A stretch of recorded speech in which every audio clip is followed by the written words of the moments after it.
Salam sukacita saudara-saudara, sehat selalu di mana saja kita berada. Siapkan hati kita untuk mendengarkan kabar baik dari firman Tuhan. Mari kita buka firman Tuhan yang diambil dari 1 Korintus 13 ayat 11. 1 Korintus 13 ayat 11. Ketika aku kanak-kanak, aku berkata-kata seperti kanak-kanak. Aku merasa seperti kanak-kanak. Aku berpikir seperti kanak-kanak. Sekarang, sesudah aku menjadi dewasa, aku meninggalkan sifat kanak-kanak itu. Firman Tuhan kali ini saya beri judul Kekanak-kanakan No Way.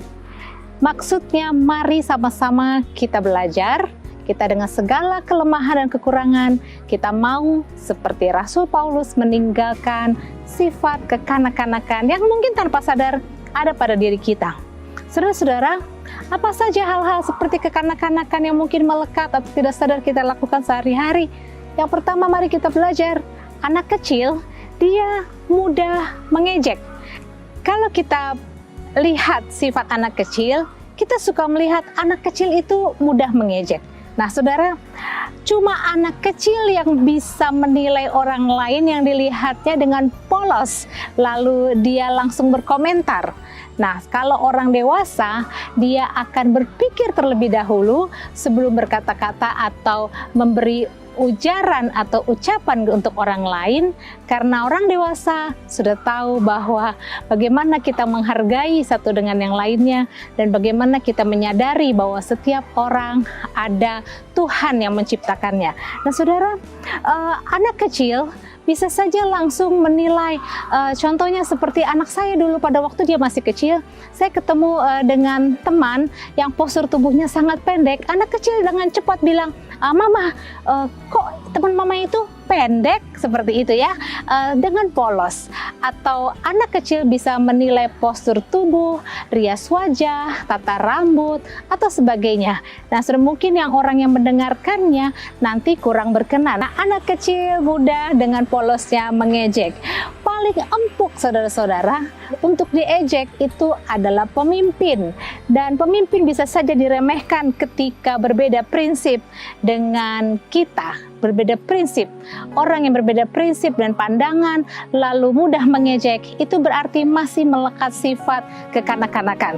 Nah, ada juga orang-orang tertentu bisa merendahkan, mengejek keturunan lain. Biasanya kita bilang, dia keturunan sombong, dia keturunannya memang nggak benar. Nah, saudara-saudara, sifat-sifat seperti ini bagian dari sifat yang kekanak-kanakan. Ayub 19 ayat 18. Bahkan kanak-kanak pun menghina aku kalau aku berdiri. Mereka mengejek aku. Ayub pada waktu di situasi yang mungkin dia merasa sangat terpuruk sampai dia bilang kanak-kanak pun mengejek dia. Kanak-kanak pun akan menghina dia. Kalau dia mau berdiri, orang-orang itu mengejek dia. Nah, saudara-saudara, yang berikutnya, sifat kekanak-kanakan yang kalau kita perhatikan, bukankah anak kecil itu tidak mandiri? Ratapan 4 ayat 10, dengan tangan sendiri wanita yang lemah lembut memasak anak-anak mereka untuk makanan mereka tatkala Rutu putri bangsaku. Cuma anak-anak yang masih harus disuap makanan. Anak saya umur 4 tahun masih disuapin. Itu pun ada orang yang datang dan bilang, "Oh, kalau anak saya dulu 4 tahun harusnya sudah makan sendiri." Nah, saudara-saudara, bersyukur anak saya masih balita, walau memang harus terus diupayakan supaya dia mau makan sendiri. Tidak ada orang dewasa, bahkan sudah menikah, yang masih disuapin, bukan? Nah, tetapi sebagian orang ada yang sudah menikah, ada yang sudah dewasa, tapi masih satu dapur sama ibunya. Makanannya masih masakan mama, masih masakan ibu. Standar hidupnya masih standar ditentukan bapaknya, masih standar ditentukan ibunya, masih standar kakak-kakaknya. Istri-istri wanita yang kekanak-kanakan tidak mau rekeningnya suaminya tahu, dia rahasiakan. Tetapi yang boleh tahu ibunya, bapaknya, kakak-kakaknya. Nah, hati-hati abang-abangnya, Saudara-saudara, wanita semanja-manjanya, tapi ketika engkau berumah tangga, engkau sudah dewasa, engkau tetap harus menjadi wanita yang mandiri. Kalau kita tidak mandiri, artinya kita masih kanak-kanak. Dan saudara-saudara, 1 Korintus 13 ayat 11 yang tadi kita baca dengan jelas mengatakan, Rasul Paulus mengatakan, sekarang sesudah aku menjadi dewasa, aku meninggalkan sifat kanak-kanak itu.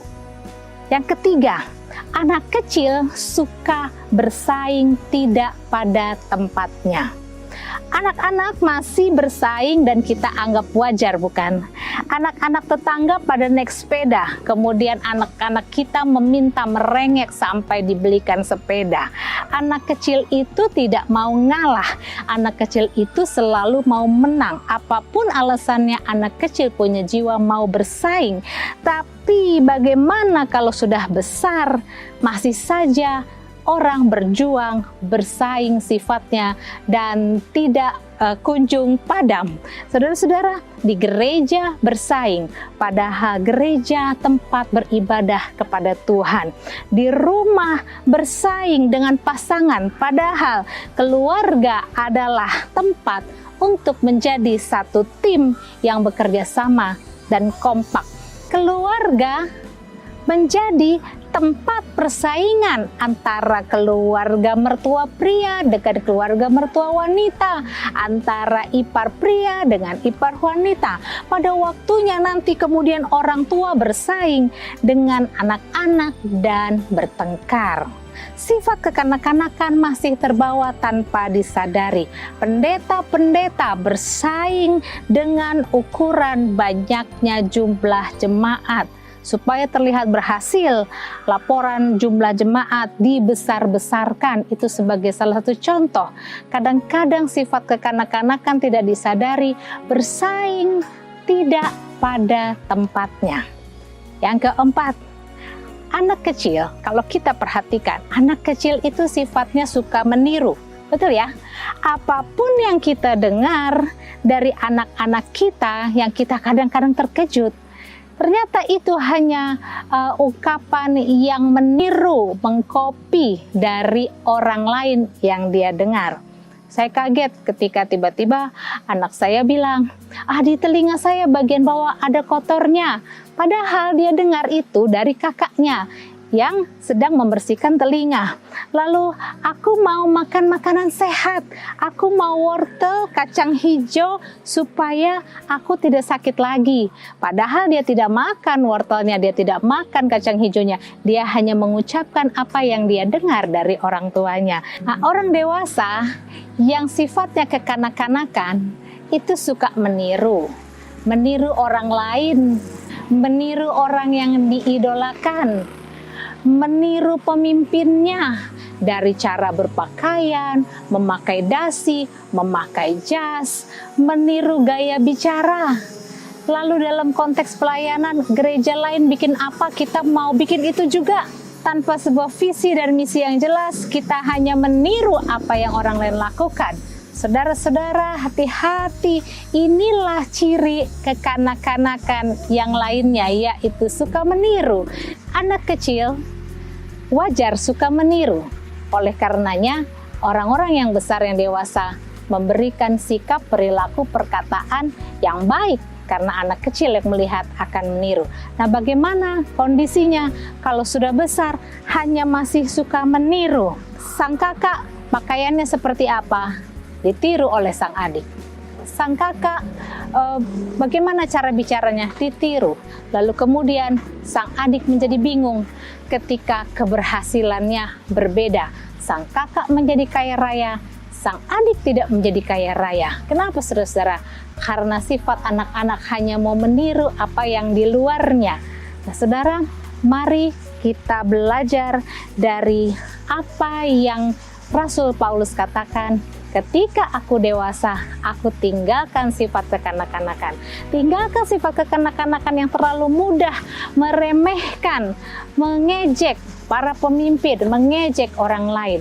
Yang berikutnya, tinggalkan sifat kekanak-kanakan yang tidak mandiri. Kita harus mandiri, baik secara ekonomi kita sendiri maupun gereja kita sendiri, kita mandiri. Yang berikutnya, tinggalkan sifat kekanak-kanakan yang suka bersaing tidak pada tempatnya. Keluarga bukan tempat bersaing, gereja bukan tempat bersaing. Dan berikutnya, mari kita tinggalkan sifat kekanak-kanakan yang suka meniru saja, ikut tren tanpa mengerti visi dari Tuhan dan tuntunan Tuhan yang sebenarnya dalam hidup kita. Puji nama Tuhan, kiranya Tuhan akan menolong kita semua. Tuhan Yesus memberkati.